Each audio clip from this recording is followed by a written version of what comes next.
Hello everyone, it's Teacher Patrick. I'm glad you could join me today. Like you, I'm very much excited for another fun science learning adventure.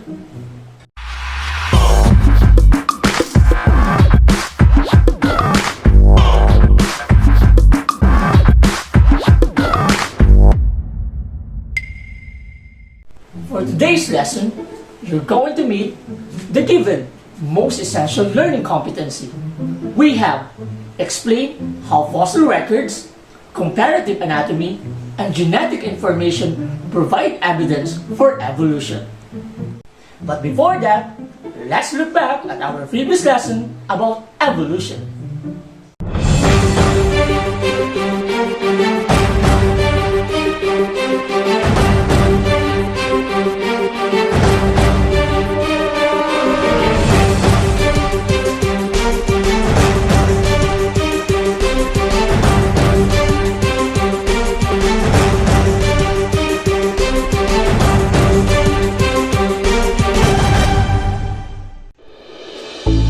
What is evolution?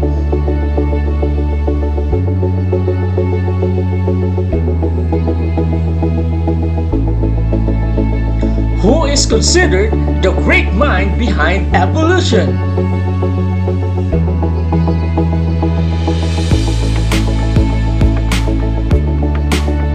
How Charles Darwin expounds the idea of evolution?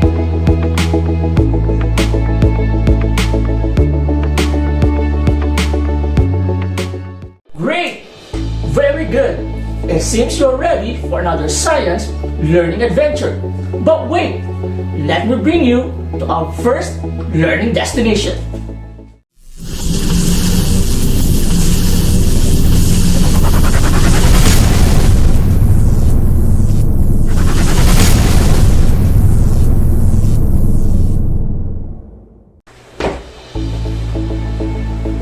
Did you watch the news last July 2020 about a megalodon tooth?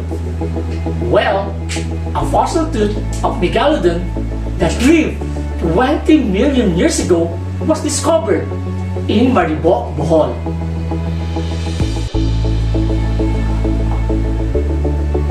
The tooth was discovered by Christian Bangalo in Barangay Handig. Well, the tooth was donated in the museum. Well, by the way, what is a megalodon?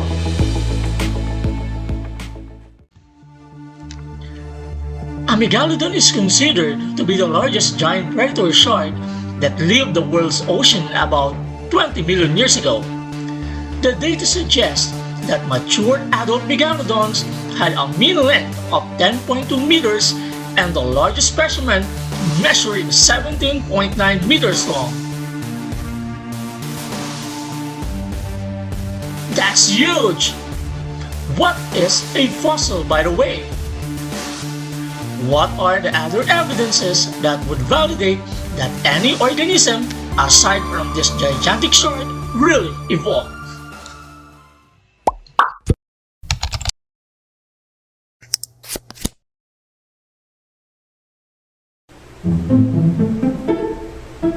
Have you ever seen a fossil? Wait. Fossils are evidences used by the paleontologists in studying evolutions. They are traces of organisms that lived in the past and were preserved by natural process and catastrophic events.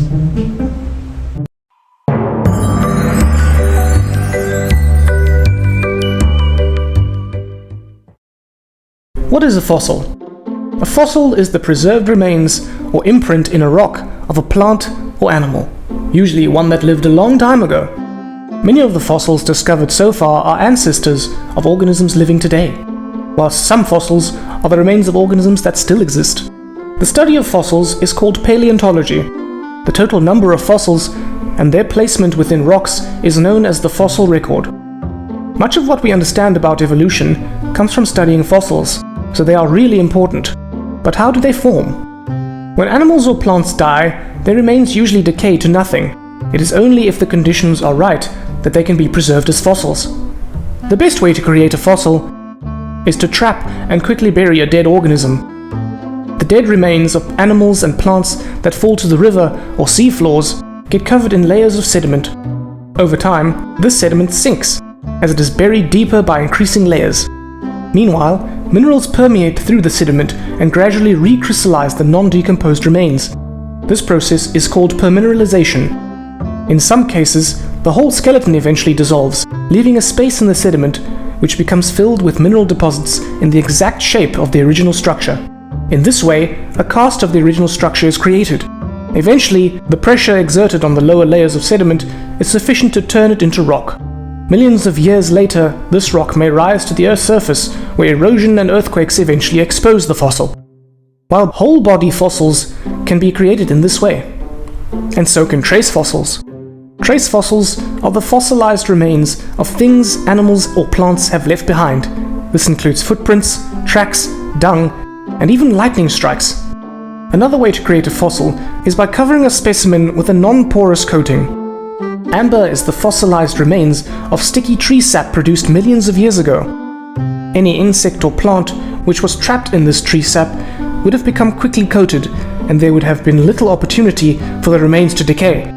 Fossilized remains of plants and animals made in a similar way are sometimes found in peat bogs, tar pits, or ice. So in this video, you have learned what fossils and the fossil record are.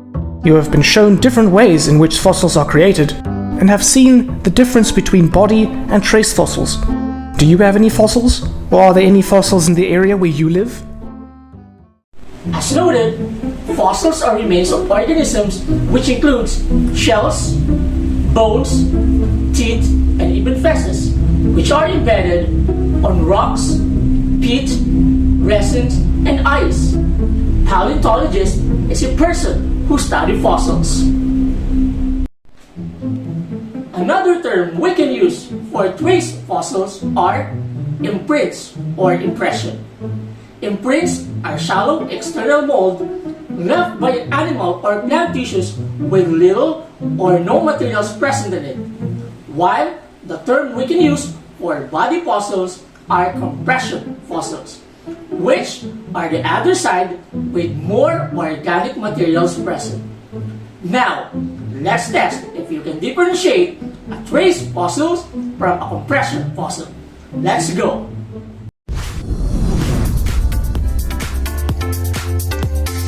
Unpuzzle my fossil!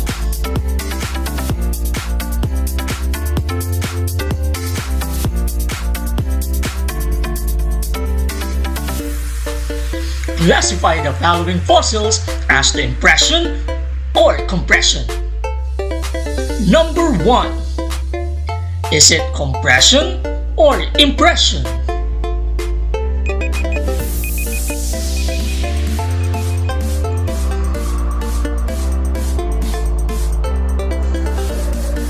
Very good! It's compression. Number 2. Is this compression or impression fossil?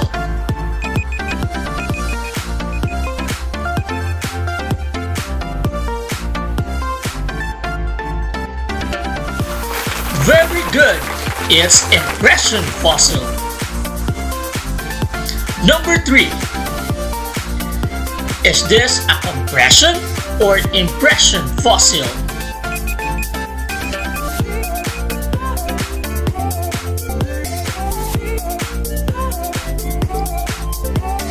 Great! It's an impression fossil. Number 4. Is this compression or impression fossil?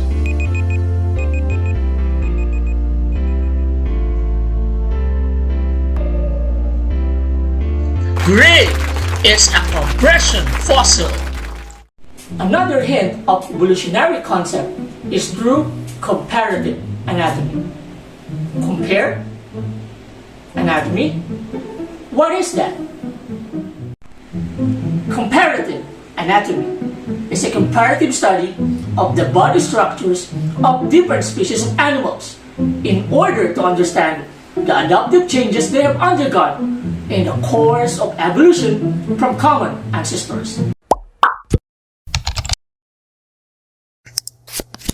The central idea of biological evolution is that all life on Earth shares a common ancestor. There is much evidence for the theory of evolution. Homologous and analogous organs in animals and plants are considered to be major evidence in favor of the theory of evolution. Some traits in different organisms are similar because they inherited them from a common ancestor, and some similarities evolved in other ways. These are called homologies and analogies. We will look at the different characteristics and identify the homologous and analogous organs in the plants and animals we have selected. Homology. Homology is similarity in structure among different organisms which is inherited from a common ancestor. Though similar in structure, the function of the structure is different in different organisms. Homology in animals. In animals, although structures are similar, they have different functions in different animals. For example, the forelimbs of some animals have a similar set of bones because they derived from a common ancestor. Depending on lifestyle, these bones have different shapes and will perform different functions. For example, let's look at organs such as bat's wing, wing of birds, seal's flipper, forelimb of a horse, and the human arm. We can observe that although the shape and size of the bones are not similar, there is still a similarity in their structure. They have the same set of bones: humerus, radius and ulna, carpals and metacarpals. Humans use the hand for grasping and doing work. Seals use flippers for swimming, and bats and birds use their wings for flight. The horse uses its forelimbs for running. Analogy. Analogy is a similarity in function in different organisms due to evolution. That is, species may also have similar traits even though they are not related to each other. This usually results because the species live in similar environments, fill similar ecological roles, and through natural selection, the same type of structure is favored in different ancestors. The structures in this case are known as analogous structures. Analogy in animals. An example of an analogous trait in an animal would be the wings of insects, feathers of birds, and wings of bats, which have common functions but different origins. The wings of an insect originated from the inner or outer surface of the insect's body. Feathers of birds originated from the forelimbs, and wings of bats originated from both the forelimb and membranous skin of the abdomen. Main points you should know about homologous and analogous structures.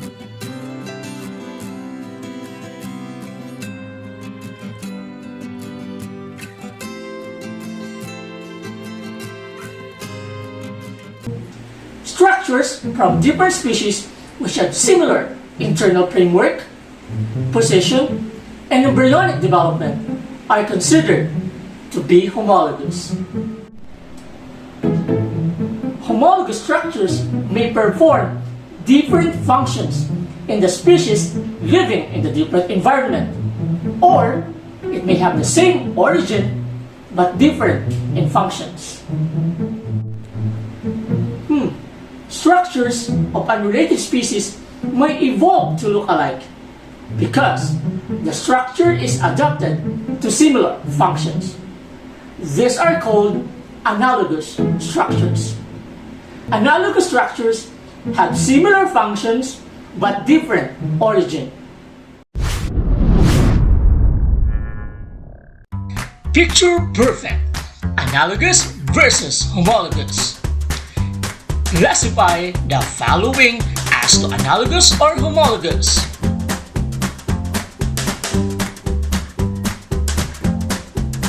Very good. The structure is analogous.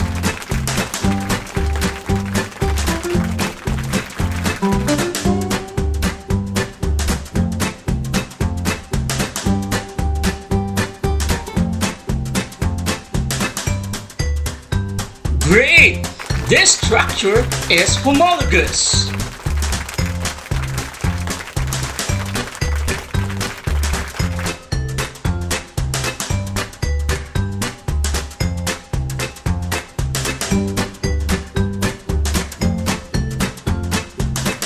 Nice! This structure is analogous.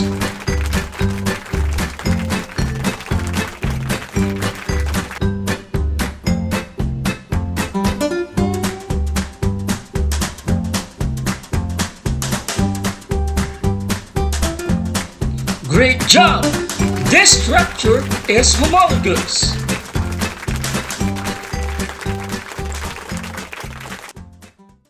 Very good! Great! Now, you can differentiate analogous structure from homologous structure. From the given set activity, can you say that humans, whale, or bat belong to a common ancestor group? And why?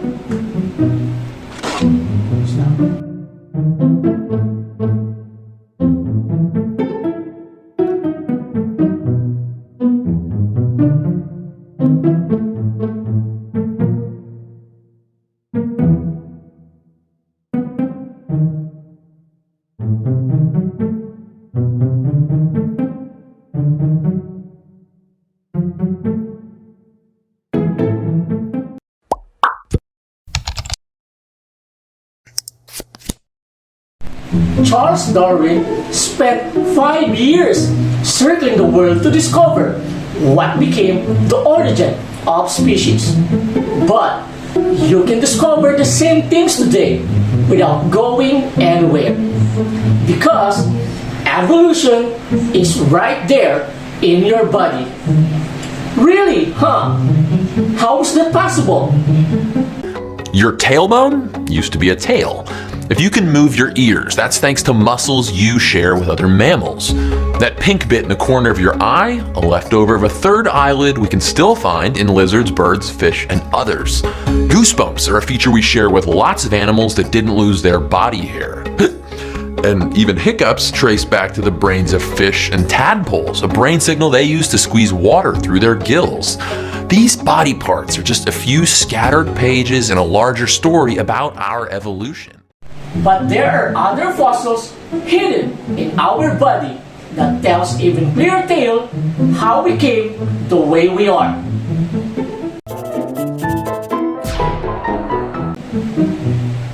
One of these stories can be told with just a single picture. These are images of chromosomes, the big chunks of DNA inside every one of our cells.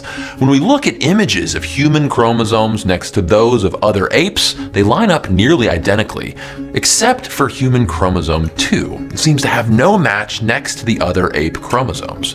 Even weirder, humans have 46 chromosomes in total, 23 pairs.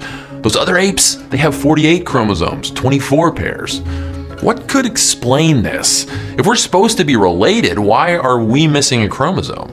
Turns out we aren't missing a chromosome at all. Sometime during our species history, those 2 chromosomes that are still separate in other apes were welded to become our single human chromosome 2. Us, chimps, gorillas, orangutans all inherited the DNA we have today from some common ancestor with 48 chromosomes. But 2 of ours got stuck together along the way, and you can even see how they match up.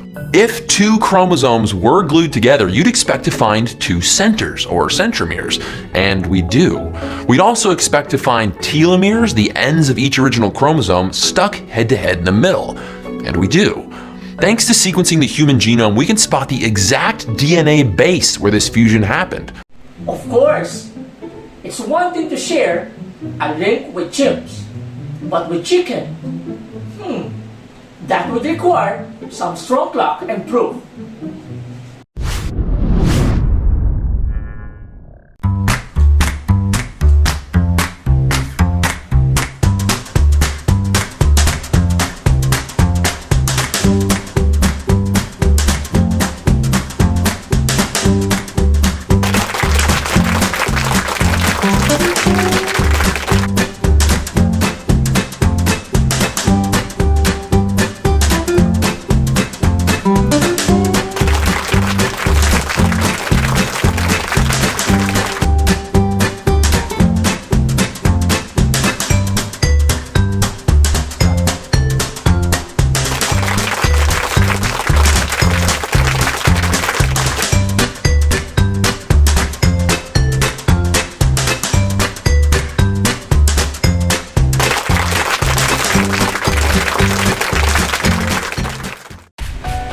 Just like fossil bones, remnants of ancestors, broken and buried in these hard-to-find places, there are many myths of creation around the world. And most will agree on one thing. Humans are special. When we take a closer look at our biology, we can see the special theory is evolution. That is why, Katniss, Stay curious! see you next time for another science learning adventure. Feel free to share what you learned with your classmates and peers. Don't you worry, more learning science episodes are coming your way. It has been your science teacher explorer, Teacher Patrick. Always remember, here at Deputy Pop, science is fun.